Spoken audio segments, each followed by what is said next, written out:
Okay. Throughout the history, when it comes to the issue of when people are cross-dressing, you've always had different approaches by rabbis. You've always had the more strict rabbis. You've always had the more easygoing rabbis. So I'd like to go back to a 13th century rabbi. He wrote what's called the Tachkamuni. His name was Judah ben Solomon al-Harisi. He wrote many poems. His father was a poet, and like a lot of interesting stories. And in one story, he tells a story he heard from, I guess, his father, but it goes back to some merchant that claims the story happened with him, about someone traveling in the desert with a group of guys, and they see this young, beautiful woman, and she's stuck alone in the desert, and it's dangerous for her, and she needs help. So they're very kind, and they let her into their group to save her. And then as they're going on, they find a place with civilization, and she starts showing them tricks. She can throw like an arrow in the air, and while it's in the air, she can throw another arrow. She can do all these war tricks she knows, which is very unusual for a woman.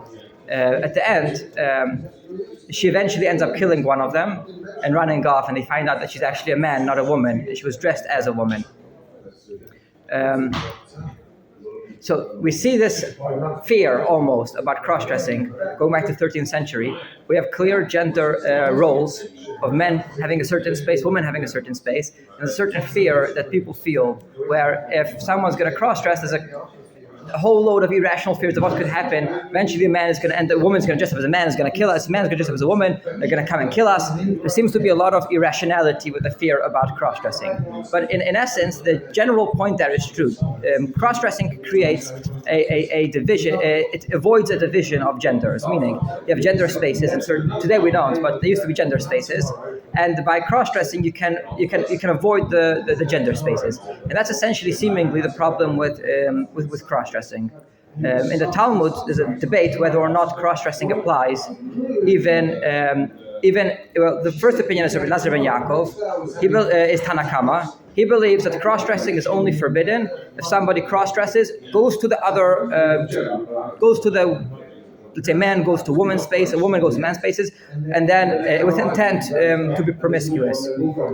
So people want to be promiscuous, they can't because they don't have, they can't find people of the opposite gender, and people of their gender are not attracted to them.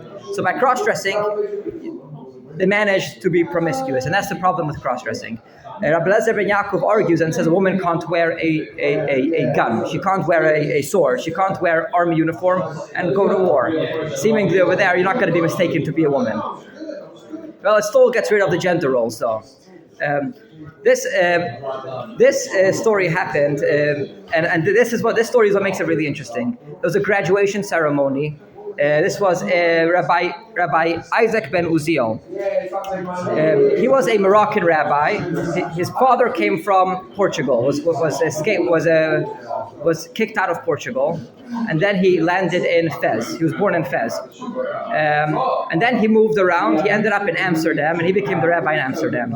He was a poet, a mathematician, a philosopher. He was a well-rounded individual, also a rabbi. He also was very into the Hebrew grammar. Hebrew grammar was a big expertise of his. He wrote a book on Hebrew grammar, and many rabbis studied grammar under him. He was also known as a very conservative rabbi. He fought a lot with the Marranos, which made him a very conservative rabbi. We once mentioned the story here. He was one of the rabbis involved in that story. Hi. Thanks for Costa. He was involved in the Da Costa story. So he was a very conservative rabbi. What happened in his synagogue is that they had a graduation ceremony every year where they would test the students and give out gifts and rewards for students based on how they studied. And often they would like have party and people would dress, and sometimes the dress would contain cross-gendered costumes. One year, Simchat Torah and this graduation ceremony collided, and people on Simchat Torah festivities were cross-dressed. And people from the synagogue made an issue out of this, that you can't because you're not allowed to cross-dress in halacha. And this became a whole controversy. Rabbi Uziel didn't know what to do. He was the rabbi there, Isaac ben Uziel. So he reached out to rabbis, and this became an international saga. So at the time, you had major rabbis, for example, in Constantinople, right, in Istanbul, you had some major rabbis at the time, which till today people are studying, like Rabbi Yechiel Bassan. He was one of the major rabbis. You had at the time, the man who wrote the Knesset HaGdolah was 13 years old, and his older brother, right, his name was Rabbi Yehoshua Raphael Banavashti, and he was a very, very, very prominent rabbi. He wrote a book called the Stay Yehoshua, one of the most authoritative books on the Jerusalem Talmud. He was a major rabbi. He also studied linguistics by Rabbi Uziel, the rabbi in Amsterdam. He studied Hebrew grammar. So he sent a response, and there were some who allowed it, some who didn't allow it. And I think I'll go through some of the halachic discussions amongst the rabbis at the time, and their arguments and their reasonings. So first you have Rabbi Yehoshua Raphael ben Avashti. He wrote the Stei Yehoshua and Shut Sha'ar Yehoshua. In his response, he mentioned the Ramah's ruling about Purim. You have a very similar thing that happened on Purim. Cross-dressing actually was something that happened very often by occasions throughout Jewish customs. For example, in Egypt, by wedding ceremonies. There's a book that it compiles all the different kind of wedding ceremonies they had in ancient times. Yeah. Sorry to interrupt. The rabbis discussing this issue in Amsterdam, they reached out to Constantinople and to Venice, right? And they reached out to rabbis in Constantinople, and there was a debate there. And and the Sha'ar Yehoshua, again, this is a 17th century story, right? So it's not like a modern story. Hence the Maranos and. Right. So he cited the Ramah, and he explained the reasoning. In the Talmud, we mentioned there was a discussion, right? Is it forbidden only if you go and cross-dress with the intent of promiscuity and cross-gender spaces? Or is it forbidden even without that, right? Even if a woman goes to war with a gun?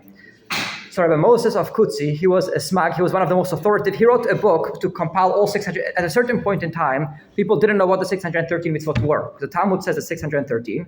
But no one knew what they were. So different rabbis started collecting them. Maimonides collected and counted 613, and not everyone agreed with his counting. So the Sefer Mitzvot Gadol, Rabbi Moses of Kutzi, he collected the 613 mitzvot. And he counts two different sins. The one sin is for men to dress as women. The other sin is for women to dress as men. And he explains both of them. They're very similar. He quotes the Talmudic discussion about are you only forbidden to cross-dress when you're going to war? And then he says that Rabbi Lezer ben Yaakov said only if you're cross-dressing for sake of promiscuity to go and cross, so people won't recognize and you can go to women's spaces. And then he quotes Rabbi Lezer ben Yaakov's opinion, who forbids it even if a woman's going to put on a sword, an army uniform. So he explains that while they disagree, we would follow the second opinion, but Rabbi Lezer ben Yaakov wouldn't argue with the premise of the first guy. He'd agree with the premise. So the Smak, Sefer Mitzvot Katan, he summarized this book and he explains what that means. What that means is that even the second opinion would agree it's only forbidden if it's done with intent of promiscuity, which means cross-dressing is not a sin if it's not done with the intent of promiscuity. This was followed up by Rabbi Yehuda of Minsk, a 15th century rabbi, and again you have the same story. What happened there? There was an age-old custom of cross-dressing on Purim. Now, Rabbi Yehuda of Minsk, he was in Padua in Italy, and he had a long-standing fight with another rabbi. His name was Gershom, and he had a long-standing fight. There was a story with Gershom that he believed he did something wrong, and in one response, he writes about him that he's a rasha, he's a wicked man, he's an evil man, and you cannot rely on him when it comes to halacha. You can't trust his verdicts. He really didn't like him. In different responses, he writes differently. In this response, also he criticizes him. And in this response, he quotes that Rabbi Gershom believed that it was forbidden to cross-dress on Purim, and he wants to discontinue this custom. Rabbi Judah of Min said that by saying so, you're essentially insulting all the rabbis who didn't complain. This has been going on for years, and for who knows how long. As long as I remember, this custom has been going on, and he in different places and different forms of cross-dressing on occasions of joy. If you're going to forbid it, you mean all those rabbis were wrong, and that's his claim. So he justifies it making two arguments. The second argument he makes is that both men and women cross-dress, right? So therefore, if both of them do it, it's okay. It's only a problem if one of them do it. I'm not sure what his source for this logic is, but the first one he brings, that's the one which we care about more, because that's what the Ramah in Shulchan Aruch brings down. And Darkei Moshe, and he follows it in. He says that following Rav Moses of Kutzi, it's only forbidden if it's done with intent of promiscuity. When someone's happy on Purim and he's happy on Purim and it's from the joy of the holiday, right? Then it's that in such a case, it's obviously not done with intent of promiscuity. And he quotes two other cases on Purim where certain sins are prohibited with a similar logic. First one, it's obviously forbidden for you to go into someone's house and take food, right? That would be theft, right? On Purim, people go to each other's homes and take food, right? How can theft be permitted on Purim? He says, obviously it's not permitted on Purim, right? Second argument he brings is wearing shatnez. Certain clothes have a combination of wool and linen in a way that makes it prohibited biblically, and some make it prohibited rabbinically. Now, on Purim, people are allowed to wear costumes if it's forbidden rabbinically. The rationale for both of these seemingly are that both of these are sins where intent matters. It's only theft if I'm taking something, right, with the intent of stealing, and the person doesn't want to give it to me, right? On Purim, where everyone puts food out, everyone goes to each other's homes and takes stuff, there's almost like a certain social construct of people taking food from each other, right? That's the given. So even if someone is going to say, oh, I don't want him to take my food, if no one knows that, it's hard to refer to it as theft if that's what everyone does on Purim. Same applies to shatnez. Rabbinic shatnez is only forbidden to wear, or probably all shatnez, if it's worn with intent of it being clothing, right? If you put on something without intent of being clothing, then it's not forbidden as far as shatnez is concerned, as far as wool and linen is concerned. On Purim, when you're putting on a costume, your intent isn't to wear clothes. Your intent is to be disguised, is to be different, to be weird. Look, for such a reason, that wouldn't apply. So he argues the same would apply for cross-dressing on Purim. On Purim, you're allowed to cross-dress because your intent isn't to look like a woman. Your intent isn't to be promiscuous, right? Your intent is to enjoy Purim and have fun, and people say, have a costume. And to entertain. Entertain, yeah. That was his logic and reasoning. Following this, Shulchan Aruch says you're allowed to cross-dress on Purim because it's for entertainment purposes. So Rabbi Yehoshua Raphael Banabashti argues that the same would apply here. We have a graduation ceremony. Everyone's doing it for fun, and it's for entertainment and joyous purposes. It should be completely permissible. Right? At the time, you had other rabbis. For example, in Lev Sameach, he was a major rabbi at the time, and he argued with this, and he claimed it would be biblically forbidden. He understood in the Talmud, like Maimonides and many others. Some understand. The author of Shulchan Aruch, Yosef Karo, explained this is how Maimonides understood, and this is how he followed. That the two are arguing, and according to the second opinion in the Talmud, that says you can't go to war, a woman can't wear a uniform. It's forbidden even without intent of promiscuity, right? If that's the case, then it's a sin even if it's not for promiscuity. And then for a costume, you're not allowed to cross-dress. That is what their argument essentially boiled down to. Very often you have what's called ta'ama dikra, the reason for a verse, right? I'll give an example. The Torah says everyone should write a Sefer Torah. Everyone should write a Sefer Torah. How many people today own a Sefer Torah? Not many people, right? So the Rosh explains, people today can buy a Chumash. They can buy a printed Torah. The reason for buying a Torah, the reason for everyone to write a Torah is so that we can read it, right? Yeah. The reason we should buy a Torah, everyone should write their own Torah, so you could study Torah. Today you can study Torah from a Chumash. There's no need for everyone to own a Torah. Yeah. So I'll ask a question. The Torah didn't give a reason. Right? The Torah says write a Torah. So the Torah says write a Sefer Torah for every single person has to own a Sefer Torah. Right? So because you came up with a reason that it's for studying, you're going to erase the mitzvah of the Torah. So the Rosh will tell you the Torah did give you a reason. The Torah said write a Torah and study it. Right? If you don't need the Torah to study it, the Torah is telling you, right? The Torah is telling you that you don't need to write a Torah, you can buy a Chumash. The Torah gives you the reason. We find this in many cases. We find a similar idea about women covering their hair. There was in many places, Orthodox Jewish women stopped covering their hair. Covering their hair is, according to most rabbis, it's a biblical prohibition. Women biblically have to cover their hair. Now, many rabbis came up with the argument saying, at the time, for example, the Ben Ish Chai defends the European woman this way, saying that the Torah says to cover your hair because when women's hair is uncovered, that creates a certain reaction. He says because in Europe, the non-Jewish woman's hair is always uncovered, right? So logic would follow that doesn't have that reaction anymore to having uncovered hair. And therefore, he argues, today, the reason for the prohibition doesn't apply, neither does the prohibition. So I can come and ask the same question. What do you mean? The Torah didn't give a reason. He will tell you the Torah did give you a reason. Often we have the idea that when Torah gives a reason for something, right, then the reason matters. And then the law would be amended based on the reason, right? The Torah in this case wrote, a man shall not wear a woman's dress, so a woman shouldn't be in a man's clothes. And the Torah explains because it's a toeva, right? Toeva translates to abomination. But in the Talmud, the word of toeva is just a class of sins. It can mean either idol worship, or it can mean sexually forbidden relations, right? So to be with a married woman would be a toheba. So the Torah gives a reason for cross-dressing, which is either avodah zarah or it is for promiscuous intent. The Talmud explains it's for promiscuous intent. So as long as that intent doesn't apply, as long as it's clear that it's not for promiscuous intent, the reason wouldn't, the sin doesn't exist altogether. And that's the argument of Rabbi Moses of Kutzi. However, you could argue, what happened to the other problem? What about avodah zarah? There's another problem. What about avodah zarah? So you can make the argument that maybe because of avodah zarah, it would still be forbidden to cross-dress. And that's what the Rambam would probably argue, because he mentions this reason of idol worship for the sin. And this would come down to a sin between the debate between the Mechaber, the Sfardi, author of Shulchan Aruch, and the Ramah, the Ashkenazi author of Shulchan Aruch. At the time, many Sfardim followed the Ramah on this ruling, like Rabbi Banavashti. Rabbi Banavashti's younger brother wrote the Knesset HaGdolah. He quoted the overwhelming majority of rabbis agreed that this should be permissible at the time. And then he wrote, however, I don't agree with their reasoning, and he explains why not. At the time, you had the rabbis of Venice, and I think this is the most fascinating attitude to this. Rabbis in Venice were always more liberal when it came to a lot of things. And the rabbi of the court there, his name was Leon, Rabbi Yehuda Arya of Modena. He was famous because he very often criticized Kabbalah.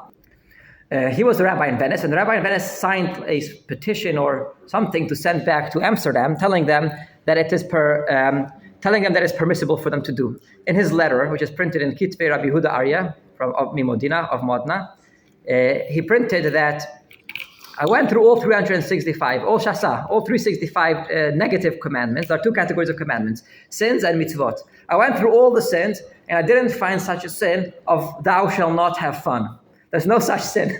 So he says, I went through all the sins. Thou shalt not have fun is not one of the sins. So you're trying to make problems. He was upset. You're trying to make problems, trying to find issues with everything. It's completely permissible for them to cross-dress, as the Ramah did ruled in Shulchan Aruch. He does not actually bring the reasoning, so I would have to imagine this is their reasoning to permit it. One more thing I'd like to mention today is the Chabad Rebbe's attitude, the Lubavitcher Rebbe's attitude to this question. I've heard first-hand testimonies of Chabad events on Purim where people did cross-dress, right? And I've heard first-hand testimonies about their own relatives who have cross-dressed, and as well as from my own personal family, I've heard similar accounts within Chabad of people cross-dressing, which is, to me, very shocking. And I'd like to also explain why the Rebbe had his opinion. The Rebbe, in a letter to female camps, he wrote that female camps should have plays where women, have like plays and kids watch the plays. They should prepare for it and rehearse. It's very important for kids to enjoy camp. But the Rebbe also added to make sure that when they have these plays, they don't transgress on any biblical violations. And he names cross-dressing as the first example of a violation of law. The Rebbe thought it's biblically forbidden for women to dress as men in a play, which again, according to both reasonings of the Ramah's understanding, it should either be forbidden rabbinically or completely permissible. Right? How do you get to a biblical prohibition? Is he arguing with the Ramah and agreeing with the Shulchan Aruch? Usually Ashkenazim follow the Ramah. Now, often when I make this point, because I'd like to explain what I believe the Rebbe's argument is, often I make this point, people tell me, what do you mean? All Ashkenazi Rabbanim argue with the Ramah. That's very misleading. Most Ashkenazi rabbis that argue with the Ramah argue not halachically. They argue that while the Ramah is halachically correct, it's still best for people not to cross-dress for a party, right? So, for example, the Shlach HaKadosh wrote, he quoted the Ramah, and he wrote, however, I say, someone who cares for his soul should stay away from this, right? Which means he agrees with the Ramah, or even within the Sephardi communities, you have Rabbi Moshe Chagiz, right? He wrote the book Elei Mitzvot, a very authoritative Sephardi rabbi. He wrote about the importance of costumes on Purim, and he wrote, however, it's good and it's ra'ui v'hagun, it's good and it's just if people would cross-dress, if people would wear costumes which don't entail cross-dressing, right? So he agrees with the reasoning of the Ramah. He just felt that it's best to avoid it. So how did the Rebbe think that it's biblically forbidden? In the third volume of Igrot Kodesh, the Rebbe has they collected the Rebbe's discussions about shaving. There's a very big discussion within halachic authority till today. It's a debate that's still ongoing, whether or not men are allowed to shave. Most rabbis believe men are allowed to shave. Moshe Feinstein famously believed that. So most rabbis today will tell you men are allowed to shave halachically. Chabad is one of the few groups that believes it might be completely forbidden, maybe even biblically forbidden to shave. Why does Chabad believe it's so forbidden to shave? What's the big problem with shaving? The Tzemach Tzedek wrote a response in volume in Yoredea in Siman 93. The the 93rd chapter of Yoretea in his responsums, and he argues three major arguments he makes about it being forbidden to shave. The first one is related to cross-dressing. A man is not allowed to shave his armpits and any private areas, because that's what women do. Women beautificate themselves. They make themselves look more beautiful, and by shaving you make yourself look more beautiful. Some people believe it's rabbinic, some people believe it is biblical. The Tzemach Tzedek claimed that if you're not allowed to shave your armpits where no one sees it, and the problem is cross-dressing, that you're beautificating yourself, then how much more so it should apply to your face, right? In addition to that, he says, you make yourself look younger, and it's in public, people can see it. So obviously it should be forbidden because it's cross-dressing. Problem number one, shaving armpits is only forbidden in a place where only women do it. If men also do it, then it's permissible. Today, most men shave. There's a lot of arguments he's making here which are not very compelling. So the Rebbe tries addressing a lot of these questions, which is printed in volume 3 of Igrot Kodesh. And the Rebbe explains that any act of beautification is forbidden. However, if it's in private, an act of beautification, to make yourself look more beautiful. Yeah. However, if it's in private, like shaving the armpit hairs, it's only forbidden if only women do it. Why? Because if men also do it, it's not an act of beautification. On the face, it's an act of beautification. Even if men also do it, it means all men are also violating this prohibition. Because making yourself look more beautiful in public in a way that you'll be more visible, making yourself look more young in a way that you're making yourself look more visible, in and of itself is an act of cross-dressing because you make yourself look more beautiful.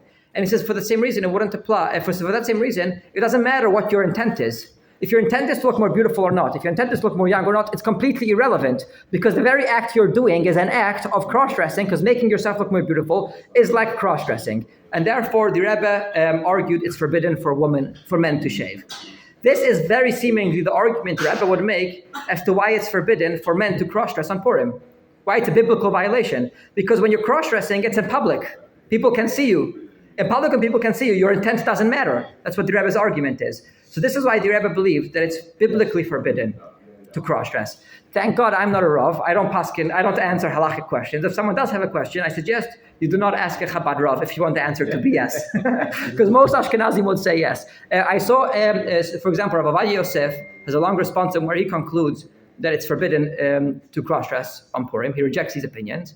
But I saw that another prominent Sephardi rabbi wrote that you could allow it for kids. Rabbi Ben Zion Abba Shaul, he was the chief rabbi of Israel, Sephardi chief rabbi of Israel. And he wrote that for kids you're allowed to. Why? Because Ashkenazim are allowed to, he writes, cross-dress on Purim.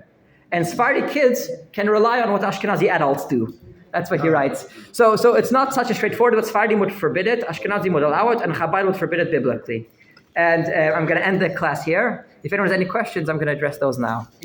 By Abram Yeshua Heschel, he was the Rebbe, not the one you probably know. His grandfather, his great-grandfather. He was the founder of the Abt Chassidut.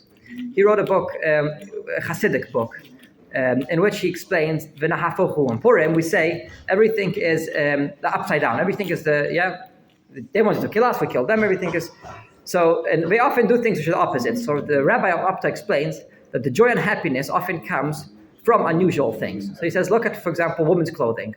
On Purim, when you see men putting on women's clothing, everyone's all joyous. He says it's irrational. The whole year round, women are wearing it. No one's happy about that. Yeah, his question is, I don't understand. If wearing women's clothes is so much fun, why is it that when women wear it, people aren't getting such a kick out of it? I'll tell you why. Because women's clothing isn't amusing. What's amusing is for a man who normally wears men's clothing to change and put on women's clothing. It's the difference that is amusing for people. And he says, "V'nahafochu on Purim." That's why we cross-dress on Purim. V'nahafochu. Things are always opposite. What we find is we find joy from opposite things.